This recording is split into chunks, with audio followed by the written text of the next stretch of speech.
Pero mucho más admirable aún y digna de glorioso recuerdo fue la madre, quien viendo morir a sus 7 hijos en un solo día, lo sobrellevó todo con fortaleza de alma, sostenida por la esperanza del Señor. Segundo libro de los Macabeos, capítulo 7, verso 20. Bienvenidos mis queridos hermanos a este su programa, a quien les habla Juan Alberto Echeverry, laico comprometido de la Iglesia Católica y con mucha alegría, con mucho gozo compartiendo a esta hora del día con todos ustedes esta bendita palabra del Señor, que estoy seguro que siempre es una palabra de aliento, de sanación, es una palabra de fortaleza, de esperanza.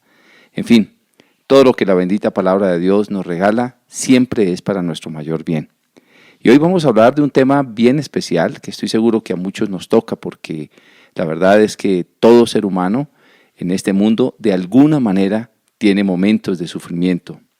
Tiene incluso algunas personas largas estaciones de sufrimiento en su vida y bueno, a veces nos cuestionamos, nos preguntamos por qué el sufrimiento, para qué sirve el sufrimiento, cómo salir de este sufrimiento, cómo atravesar esta circunstancia tan difícil que estamos viviendo, qué será de nosotros, cuándo va a desaparecer este dolor, qué va a pasar con mi vida. Son preguntas que nos hacemos cada día y que pues nos tratarían de alguna manera cuando se resuelvan de sobrellevar una vida que a veces parece que tiene mucho dolor.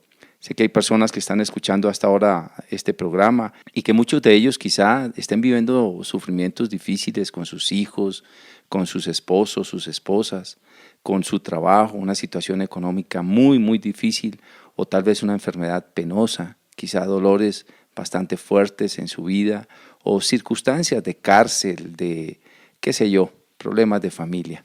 Pues bien, de eso se trata, de este programa, poder hablar de que tenemos puertas de esperanza, que hay salidas para todas las circunstancias de nuestra vida, pero que por supuesto muchas veces necesitamos modificar nuestros comportamientos, necesitamos clamar al cielo para que sean abiertas esas puertas, o también entender de alguna manera qué es lo que pasa alrededor de nuestra vida.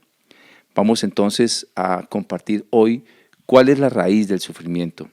Y es que muchas personas piensan que por qué a algunas personas les va tan bien y no sufren siendo tan malos. Eso es lo que está en el Salmo precisamente 73, cuando dice, sentí envidia al ver cómo los buenos prosperan y cómo sufrimos los que llevamos una vida difícil y los que queremos estar apegados a Dios. Dice, me puse a pensar en ello, pero no comprendí hasta a dónde iban a parar hasta que entré en tu santo templo, Señor. Comprendí que ellos iban a parar en un lugar resbaladizo, que iban directamente hacia la condenación. Eso como que de alguna manera nos hace pensar que bueno, que no es injusto el sufrimiento en esta vida.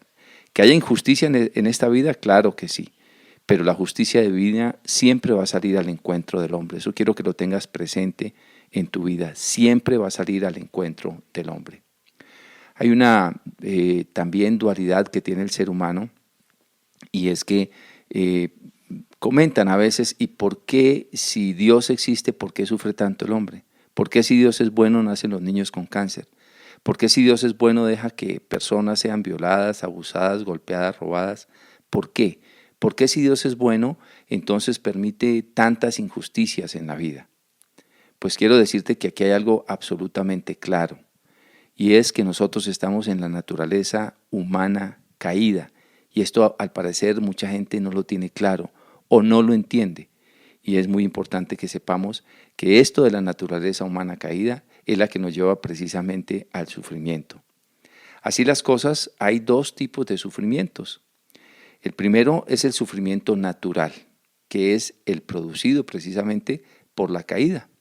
El sufrimiento natural del trabajo, de la dificultad, del madrugar, del afeitarse, de la menstruación, de la molestia, de los ciclos, de las estaciones del mundo, el frío, el calor, que a veces nos llevan a ciertas etapas o temporadas de sufrimientos, ¿no?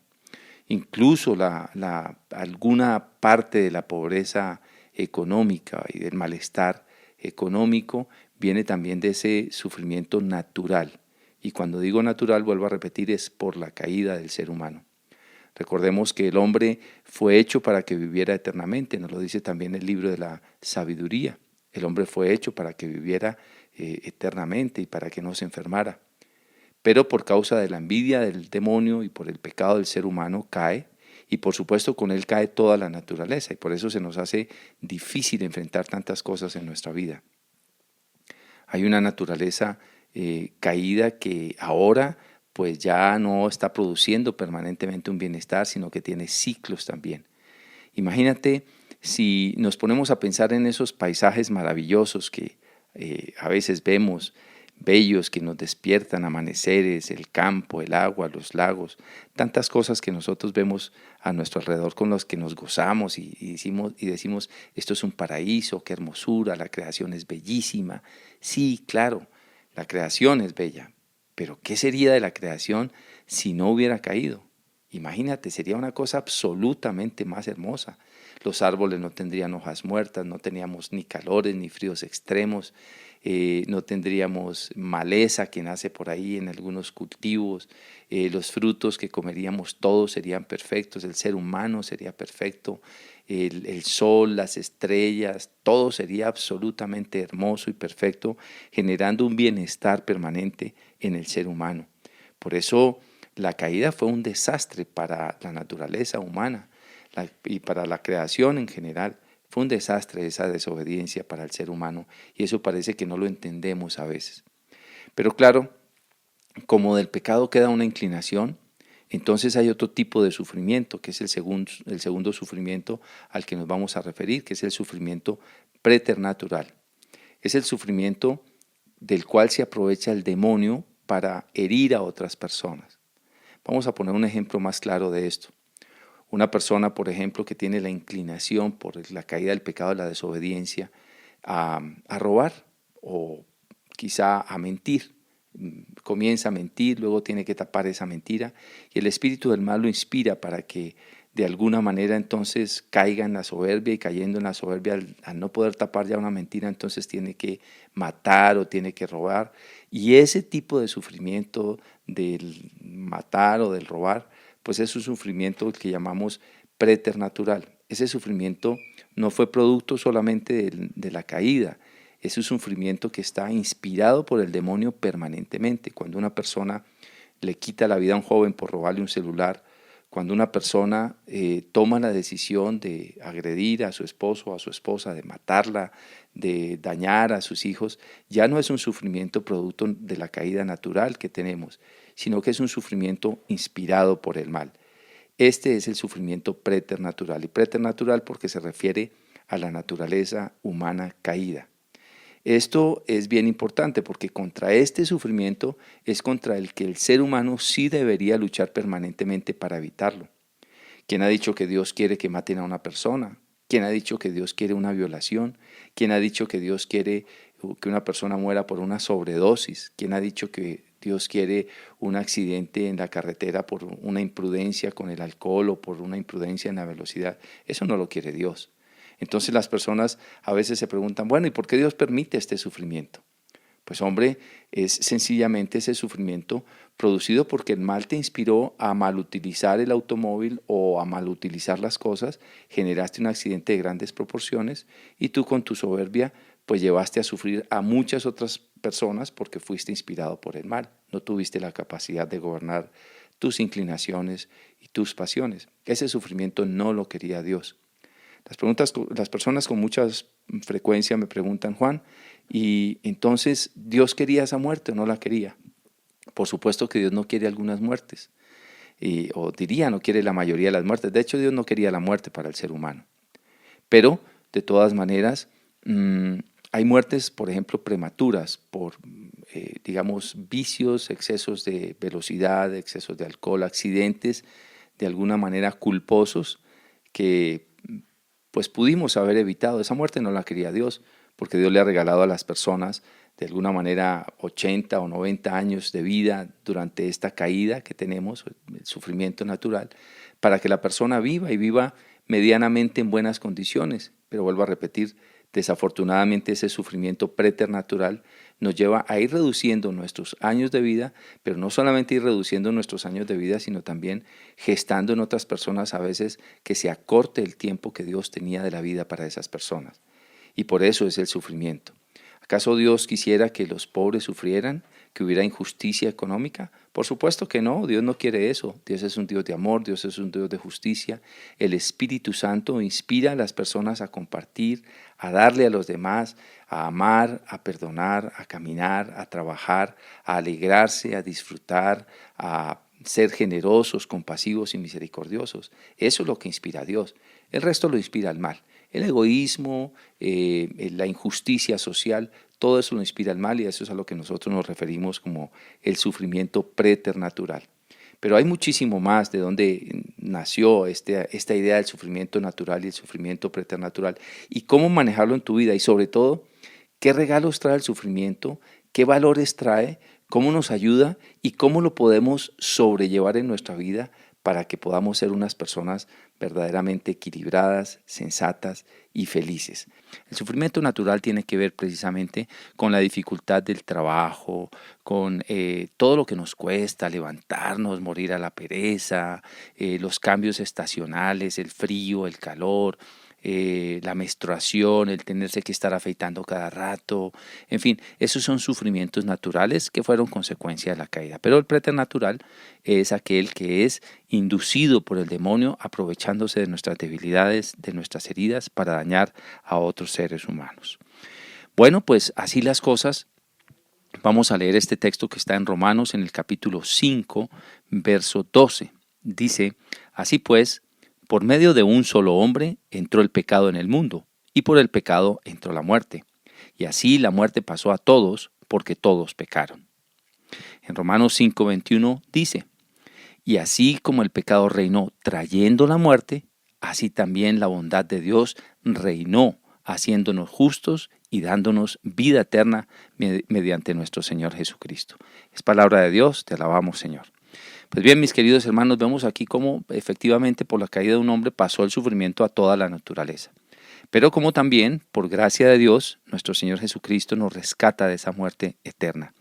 Hay otro texto que había citado en el segmento anterior, pero que no lo había dado precisamente, sin embargo aquí lo tenemos, que es el de Sabiduría 2, del 23 al 24, para que sepas cuál era el plan de Dios para el hombre. Dice, en verdad, Dios creó al hombre para que no muriera, y lo hizo a imagen de su propio ser. Sin embargo, por la envidia del diablo, entró la muerte en el mundo y la sufren todos los que del diablo son. Pues bien, ahora se está refiriendo también a aquella muerte que sufren todas las personas que están en pecado mortal, es decir, que deciden pasarse del territorio de la luz al territorio de la oscuridad donde habita el demonio, donde les inspira el demonio. Por eso es que una persona que quiere salir de allí, lo primero que tiene que hacer es confesarse para pasar del territorio de la oscuridad al territorio de la luz. Pues esto es de alguna manera como la explicación del sufrimiento del ser humano. Dios le ha dado al hombre, digamos, la libre voluntad para que él tome sus decisiones frente al bien y frente al mal. Y estas decisiones traen consecuencias no solamente para él, sino consecuencias para otros seres humanos. Juan, pero yo qué culpa tengo de que haya venido Efectivamente, esas personas no tienen de alguna manera culpa de haber recibido un sufrimiento porque otro se lo proporcionó. Pero en ese sufrimiento Dios tiene una gracia superior para ese tipo de personas. Por ejemplo, a una persona que le quitan la vida, no era el tiempo de morir, Dios no lo tenía planeado para que muriera en ese momento, pero otro vino y le quitó la vida. Entonces, en ese orden de ideas, Dios tiene para esa persona que le quitaron la vida, que ha sido una víctima, tiene un juicio, digamos, más misericordioso, porque todavía le faltaban muchos años para perfeccionar su vida y otro vino y se la quitó. Así es de que al final se cumple lo que dice la palabra, todo sucede para bien de quienes aman al Señor. Y recuerda este otro texto bíblico que dice, bienaventurados los que sufren, porque ellos serán consolados. Esto es algo que para muchos les cuesta mucho trabajo entender, ¿cómo que seré consolado? Pero mira, te quiero colocar esta imagen que tenemos cerca, todos los seres humanos. Cuando tú dices, voy a estudiar una carrera o vamos a elegir un presidente, tú dices, pero es que todavía tiene 5 años hasta ahora para que ese presidente ejecute sus labores, o tengo 5 años para terminar mi carrera. Sí, el tiempo hacia adelante parece muchísimo, pero el tiempo hacia atrás, cuando tú te volteas a mirar, dices, ¿a qué horas hice esta carrera? ¿A qué horas se terminó este periodo presidencial? ¿A qué horas se me pasaron tantos años en la vida? Porque finalmente el tiempo es efímero. Claro, mientras estamos en el sufrimiento hay dolor, hay desesperación, hay angustia, quisiéramos que terminara rápido, pero algún día nos vamos a dar cuenta que eso fue un suspiro y que el sufrimiento finalmente nos trae una bendición grande. Claro, Dios no quisiera que sufriéramos, pero desafortunadamente por causa del mal es precisamente que tenemos el sufrimiento o que el ser humano pues sufre. Bien, ¿qué hace Dios entonces en medio del sufrimiento? Porque hay gente que dice, parece que Dios no me escucha, parece que Dios se ha olvidado de mí, parece que Dios no existe, como que Dios se silenció. ¿Qué hace Dios en el sufrimiento? Vamos a leer el Salmo 22 del verso 23 al 24. Este Salmo, el 22, es el que recitó el Señor en la cruz y lo hizo precisamente para tener una solidaridad con el ser humano, no porque se sintiera solo él, porque el Padre jamás le había dejado solo, pero se sentía solo en el mundo quizá, o tal vez era una manera de solidarizarse como con el ser humano, cómo se siente. Fíjate lo que dice más adelante, dice, ustedes los que honran al Señor, alábenlo, glorifíquenlo todos los descendientes de Jacob, adórenlo todos los descendientes de Israel, pues Él no desprecia ni pasa por alto el sufrimiento de los pobres, ni se esconde de ellos. Él los oye cuando le piden ayuda. Es decir, el Señor escucha a la persona que sufre. Fíjate, aquí lo dice, Él no desprecia ni pasa por alto el sufrimiento de los pobres, ni se esconde de ellos. Él los oye cuando le piden ayuda. Y fíjate cómo San Pablo le pedía al Señor que no le quitara los problemas, que le diera la fuerza para atravesarlos. Dios sabe que tú estás en dificultades, especialmente aquellas personas que de alguna manera son humildes en su diálogo con el Señor, que se hacen verdaderamente pequeños, hijos de Dios, que se sienten protegidos, amados por Él. Dios sí que escucha esa oración. Dios sí que les dice, hijito, aquí estoy contigo. Y mira, Dios te regala unas gracias especiales para que tú atravieses el sufrimiento. Él no se esconde de ti cuando estás en medio del dolor. No lo pienses así. Tal vez tú te sientas así, pero no. Cuando tú entras en oración, puedes sentir su presencia. Recuerda lo que pasaba cuando Jesús estaba en la oración del huerto, que el Padre le enviaba un ejército de ángeles celestiales. Dice, había ángeles que le servían en medio de su gran sufrimiento. Vas a sentir cuando estás en medio del sufrimiento y eres hijo humilde de Dios, sabes que Él está ahí. Él está contigo y te envía ángeles para que te ayuden precisamente en medio de ese sufrimiento. Miremos pues lo que dice Isaías en el capítulo 57, verso 15. Dice, porque el Altísimo, el que vive para siempre y cuyo nombre es santo, dice, yo vivo en un lugar alto y sagrado, pero también estoy con el humilde y el afligido. Le doy ánimo y aliento. Yo vivo en un lugar alto y sagrado, pero también estoy con el humilde y el afligido, y le doy ánimo y aliento. Fíjate que aquí no dice, y le quito su problema, sino que te da ánimo y te alienta para seguir. Porque Dios sabe que después del sufrimiento viene una alegría inmensa, viene una gracia especial de eternidad, incluso en esta misma vida. Bueno, hay personas que piensan que la eternidad también solamente la dicha va a estar en la eternidad. Pues no, quiero decirte que realmente no es así. Y tenemos un ejemplo muy, muy preciso, que es el ejemplo de Moisés, cuando sacó al pueblo de Israel, lo sacó de la esclavitud de Egipto y lo quiso llevar a la tierra prometida. Esta es una historia maravillosa porque también nos revela cómo Dios quiere no solamente que seamos felices en la eternidad, sino también acá.